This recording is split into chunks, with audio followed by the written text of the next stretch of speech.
Som Szilárd Csémy, som výkonným predsedom skautského hnutia, maďarského skautského hnutia tu na Slovensku. Som počul o takejto akcii, ktorá bola však vytvorená alebo držaná v Maďarsku a už vtedy som si myslela, že to je dobrý projekt. Dostal som sa k nemu až teraz, alebo som o ňom zase počul až teraz, v tomto roku, s podporcom tohto projektu a tiež vypomáham vlastne koordinátorovi Ondrejovi Terekovi.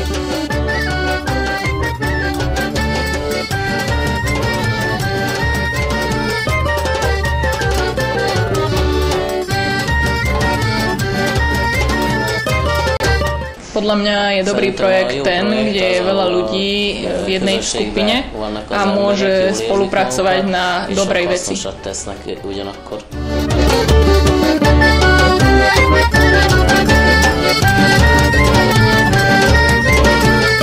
Podľa mňa dobrovoľníctvo je ako keby prejav osobnosti.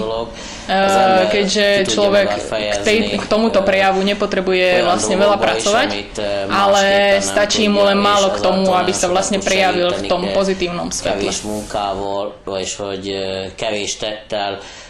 Nagyon sok mindent tud segíteni.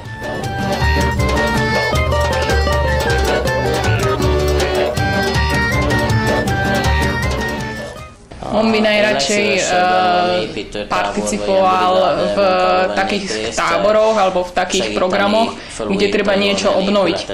Napríklad nejaké domy, staré domy alebo podobne. Takže čo by som tak zmenil za tých 72 hodín, tak rád by som zmenil ľudí, aby boli viac otvorenejší alebo otvorenejší takým veciam, že aby sa mohli sami prejaviť tiež v tom pozitívnom zmysle slova. Ja som býval rebelom, že som mal dlhé vlasy, čierne šaty som nosil, že som mal vždy bakanče na sebe, čiže toto by o mne asi nikto nepovedal.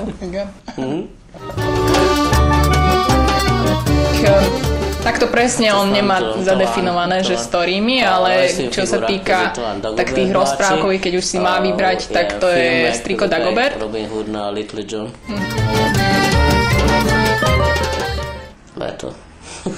Leto.